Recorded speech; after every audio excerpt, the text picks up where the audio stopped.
नमस्कार दोस्तों। लगना लॉर्ड इन डिफरेंट हाउसेस के प्लेलिस्ट में सीरीज में हम लोग आज एपिसोड 8 लेके आए हैं। लगना लॉर्ड 8th हाउस में। तो आज हम इसको समझेंगे कि जब लगना लॉर्ड 8th हाउस में चला जाता है तो उसके क्या इंडिकेशंस हैं।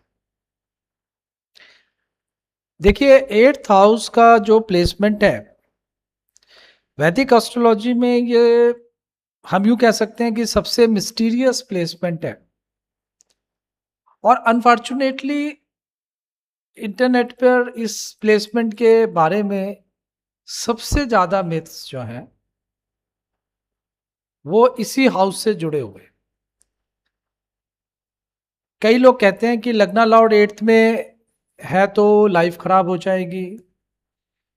कुछ लोग कहते हैं कि मैरिज टूट जाएगी।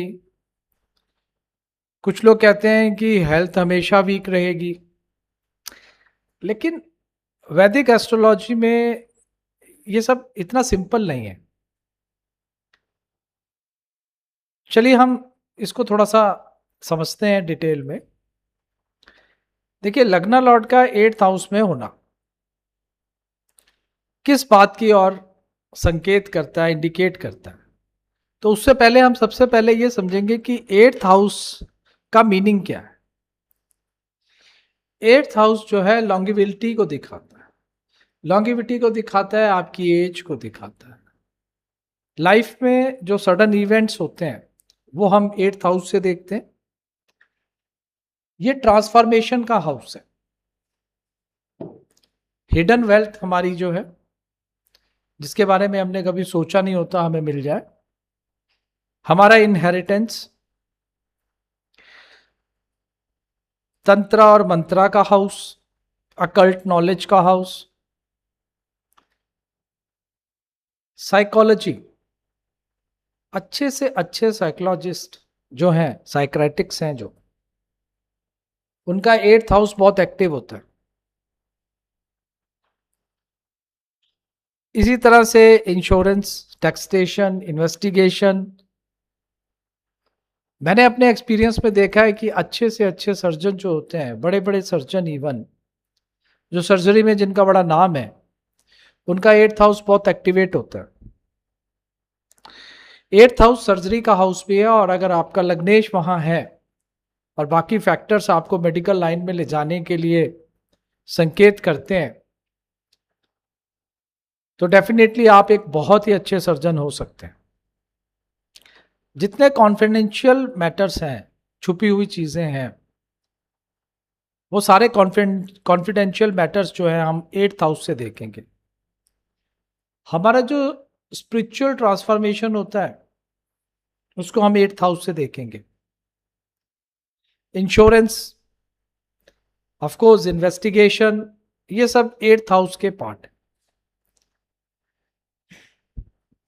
तो 8th हाउस आप देख रहे हो बहुत इंपॉर्टेंट हाउस है। इसको हम हाउस ऑफ रीबर्थ बोल सकते हैं। अब लगना लॉर्ड मतलब आपकी पर्सनैलिटी, आपकी बॉडी, आपकी हेल्थ, आपका कॉन्फिडेंस, आपका थिंकिंग पैटर्न, आपकी लाइफ की डायरेक्शन, ये सब 8th हाउस में चली गई। मीन टू से नेटिव की लाइफ जो है वो यहां ऑर्डिनरी लाइफ नहीं रहती है। उसके लाइफ में अनएक्सपेक्टेड इवेंट्स नेटिव को देखने को मिल सकते हैं। चलिए थोड़ा सा स्लाइड में आते हैं और समझते हैं कि 8th हाउस है कहां पे। देखिए ये फर्स्ट हाउस है जो लगना है, और ये है हमारा 8th हाउस। तो जब लगना लॉर्ड जो है 8th हाउस में आ जाता है, उसकी हम बात कर रहे हैं, उसके बारे में हम डिस्कस कर रहे हैं। तो नेटिव ना अपने अंदर बदलाव देखता है, उसके ना अपने अंदर बदलाव होते रहते हैं।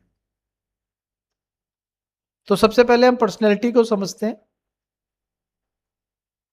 ऐसे जो नेटिव्स होते हैं जिनका फर्स्ट हाउस 8th हाउस में होता है वो बहुत ही ऑब्जर्वेंट होते हैं, मतलब हर एक चीज को प्रॉपरली एब्जॉर्ब करते हैं।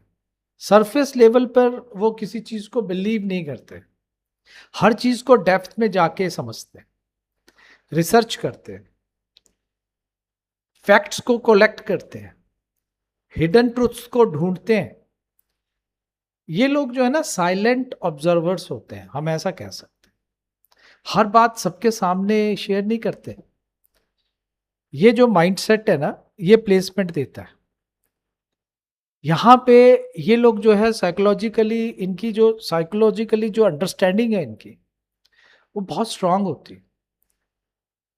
कई बार ये लोग दूसरों की फीलिंग्स को बहुत जल्दी समझ जाते हैं। इनका इंट्यूटिव पावर बड़ा अच्छा होता है। ये बहुत अच्छे काउंसलर होते हैं, ये साइकोलॉजिस्ट हो सकते हैं, ये रिसर्चर फील्ड में जा सकते हैं। बहुत अच्छे अच्छे एस्ट्रोलॉजर, बड़े famous famous astrologer, first house eighth में, इन्वेस्टिगेटर, बढ़िया बढ़िया बहुत नामी खराब नामी फेमस डॉक्टर्स जो कि सर्जन रहे हैं फर्स्ट हाउस एट्थ में, ये सब फर्स्ट हाउस का एट्थ में जाने का रिजल्ट है। तो आप समझें कि एट्थ हाउस कितना इंपॉर्टेंट हाउस है। अगर हम कैरियर के पॉइंट ऑफ व्यू से देखें तो ये हिडन नॉलेज का हाउस होता है। तो अगर आप रिसर्च की फील्ड में जाना चाहते हैं तो बहुत बढ़िया, मेडिकल साइंसेस में जाना चाहते हैं तो बहुत ही अच्छा, फिर से रिपीट करूंगा, सर्जरी की फील्ड में जाना चाहते हैं, एमएस अगर होना चाहते हैं, मास्टर ऑफ सर्जरी, एमबीबीएस के बाद में स्पेशलाइजेशन करना चाहते हैं, बहुत अच्छे सर्जन होते हैं ऐसे लोग। पैथोलॉजी में और फॉरेंसिक साइंस, यस, ये जितना भी सीआईडी का और ये सब जो काम होता है, फॉरेंसिक साइंस एक्सपर्ट्स होते हैं ये लोग। पुलिस के जो इंटेलिजेंस होती हैं, जो डिपार्टमेंट होता है, वहां पे इस तरह के लोग ही होते हैं फर्स्ट हाउस का एट्थ में। साइबर सिक्योरिटी हमारी जितनी है, इंश्योरेंस है, इनकम टैक्स है, जितने ऑडिट करने वाले लोग होते हैं, फाइनेंस सेक्टर में लोग होते हैं, जो बैंकिंग रिस्क मैनेजमेंट को समझते हैं और बैंकिंग रिस्क मैनेजमेंट बनाते हैं, डॉक्यूमेंट बनाते हैं, आप समझे ये कितना इंपॉर्टेंट है।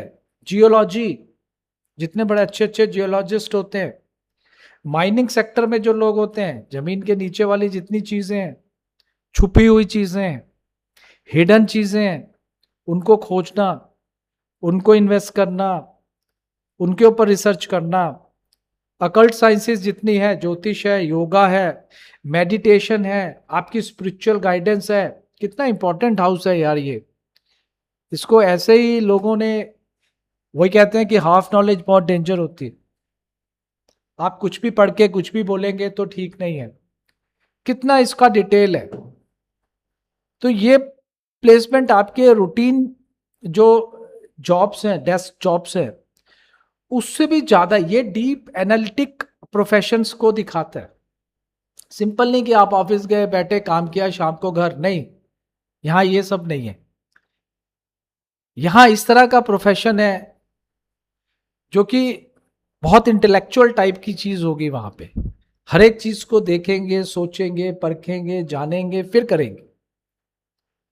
अगर हम वेल्थ की बात करें ऐसे लोगों के, तो एट्थ हाउस एक्चुअली जो है, लोग बोलते हैं पॉवर्टी का हाउस है, पता नहीं क्यों बोलते हैं। ये इनहेरिटेंस है, इंश्योरेंस है, आपके स्पाउस की वेल्थ है, आपके हिडन एसेट्स हैं, आपका सडन गेन है। अगर आपका लग्ना लॉर्ड बहुत स्ट्रांग है और वो एट्थ हाउस में चला गया है, तो आप समझिए कि आपकी फाइनेंशियल अपॉर्चुनिटीज बहुत अच्छी होगी, अनएक्सपेक्टेड होगी। लेकिन यहां पे आप सेकेंड, 11th, 5th और 9th को जरूर देखें। देखिए, मैं बार बार वही चीज बोलता हूं कि ये सारे इंडिकेशंस है जो कि होते हैं, बट कम या ज्यादा हो सकते हैं, इन्फ्लुएंस हो सकते हैं। वो डिपेंड करता है कि आपकी कुंडली में दूसरे फैक्टर्स क्या है, दशाएं क्या चल रही हैं आपकी, कौन सी दशा एक्टिवेट है, कौन से हाउसेज एक्टिवेट है, उसके हिसाब से आपको देखना पड़ेगा। अब सबसे इंपॉर्टेंट बात करते हैं मैरिज की। Marriage, that is absolutely a very interesting topic. Eighth house, seventh का लॉर्ड एट्थ में, या यूं कह लो कि हम अब बात कर रहे हैं फर्स्ट का एट्थ में, तो सेवंथ से एट्थ क्या हो गया, सेकेंड हाउस हो गया। कहने का मतलब हो गया कि मैरिज लाइफ की जो स्टेबिलिटी है, आपके रिलेशन की जो स्टेबिलिटी है, क्योंकि ये 7th का सेकंड है, तो हम यहां से देखेंगे आपकी मैरिज की डेप्थ को, हम यहां से देखेंगे आपके मैरिज के कमिटमेंट को, हम यहां से देखेंगे आपके मैरिज की इमोशनल मेच्योरिटी को, हम यहां से देखेंगे।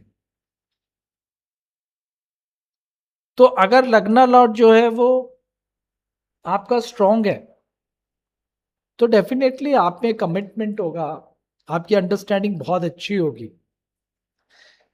लेकिन अगर दूसरी तरफ वो वीक हो जाता है, डेबिलिटेड हो जाता है, वीक हो जाता है, या और मेलेफिक इफेक्ट्स में आ जाता है, तो ये मिसअंडरस्टैंडिंग दे सकता है, ट्रस्ट के इश्यूज बना सकता है, इमोशनल डिस्टेंस क्रिएट कर सकता है, लाइफ में सडन अप एंड डाउन दे सकता है। देखिए यहां मैं जितनी भी पॉजिटिव या नेगेटिव बातें कर रहा हूं, नेगेटिव तो मैं बहुत ही कम कर रहा हूं, लेकिन अगर मैं कुछ ऐसा बोल रहा हूं कि इमोशनल डिस्टेंस हो जाएगा, ट्रस्ट के इश्यूज हो जाएंगे, तो ये सारी चीजें जितनी भी हैं वो केवल इस वजह से नहीं हो जाएंगी कि लग्ना लॉर्ड वीक हो गया। अगर उसके सपोर्टिंग फैक्टर्स हैं, कुछ अच्छा एस्पेक्ट्स हैं, तो ये इन्फ्लुएंसेस बहुत कम और ना के बराबर भी हो सकते हैं। इसीलिए मैं फिर से वही चीज रिपीट करूंगा कि पूरी कुंडली देखना बहुत जरूरी होता है। अब लग्ना लॉर्ड क्या बताता है? बॉडी को रिप्रेजेंट करता है। 8th हाउस क्रॉनिक डिजीज का हाउस होता है। जब 8th फर्स्ट का लॉर्ड 8th में चला गया और वो वीक है, तो आप ये समझें कि आपको हेल्थ मैनेजमेंट जो है वो लॉन्ग टर्म की जरूरत पड़ सकती है। लेकिन अगर आपका स्ट्रांग लगना है तो डेफिनेटली आप रिकवर बहुत जल्दी करेंगे। कई बार नेटिव जो है वो, अगर लगना लॉट सही इफेक्ट में नहीं है, तो वो अपने सीरियस चैलेंजेस फेस कर सकता है। लेकिन अगर लगना लॉक स्ट्रांग है तो आप उस सीरियस चैलेंजेस से बाहर आएंगे।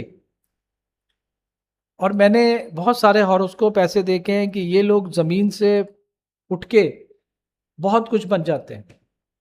और ऐसे लोगों के साथ, कुछ लोगों के साथ ऐसा होता है कि लाइफ में कोई बहुत बड़ी ट्रेजिडी हो गई और वो उनको एक नया जीवन मिला, जैसे कहते हैं कि एक रीबर्थ हुआ उनका। तो this house is very very important in that one, that way. तो स्पिरिचुअल ग्रोथ तो दिखाता ही है ये। मोक्ष, हम यूं कहेंगे कि मोक्ष त्रिकोण का हाउस है ये, इनर ट्रांसफॉर्मेशन का हाउस है ये। नेटिव को मैच्योर बनाता है। अगर स्ट्रगल भी दे रहा है, ट्रांसफॉर्मेशन भी दे रहा है, और वो अगर पॉजिटिव नहीं है, तो वो लेने के बाद, वो करने के बाद, वो जीने के बाद नेटिव जो है मैच्योर बनता है।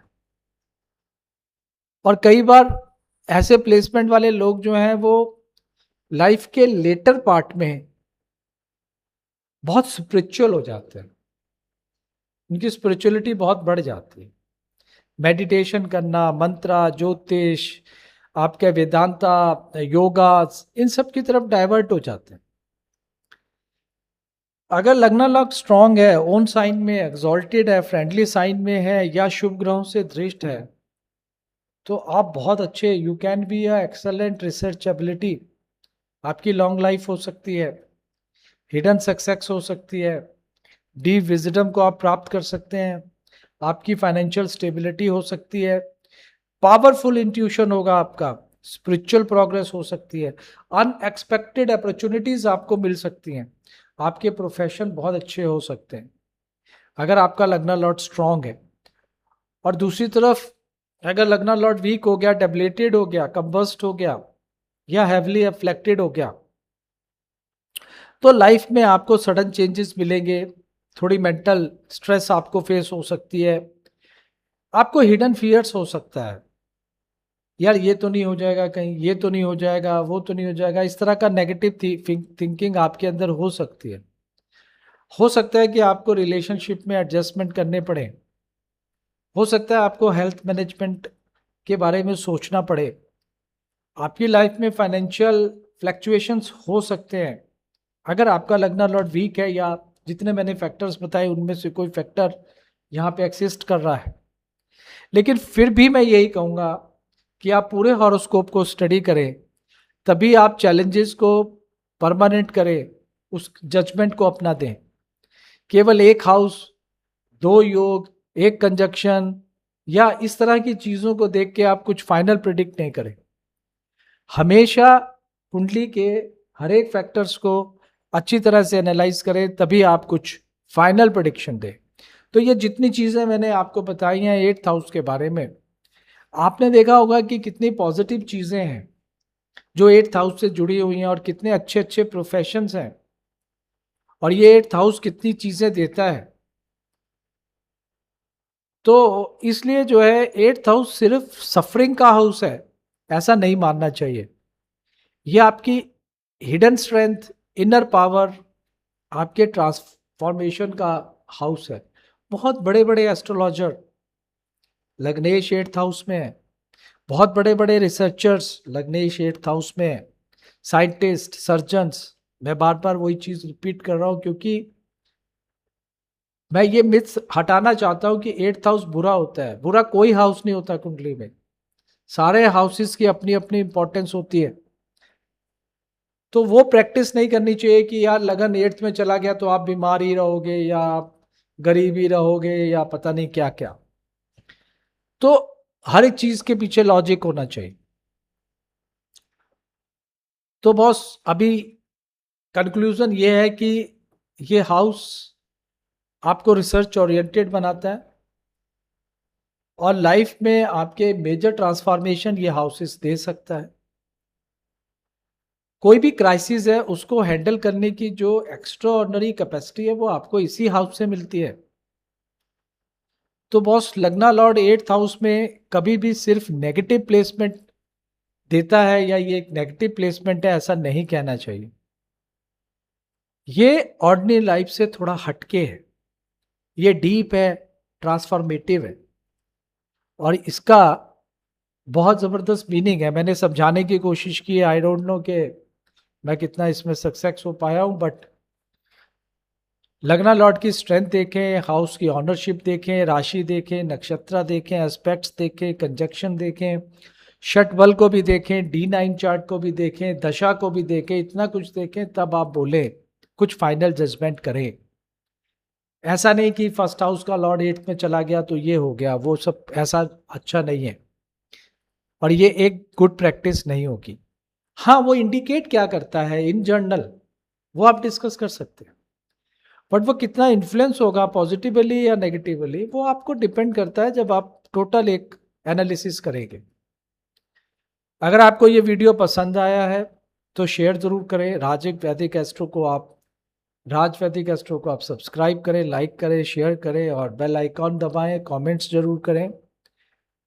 अगले एपिसोड में हम मिलेंगे लगना लॉर्ड का 9th हाउस, जिसको हम भाग्य स्थान, धर्म का स्थान और गुरु और फॉर्चूनेट का स्थान बोलते हैं।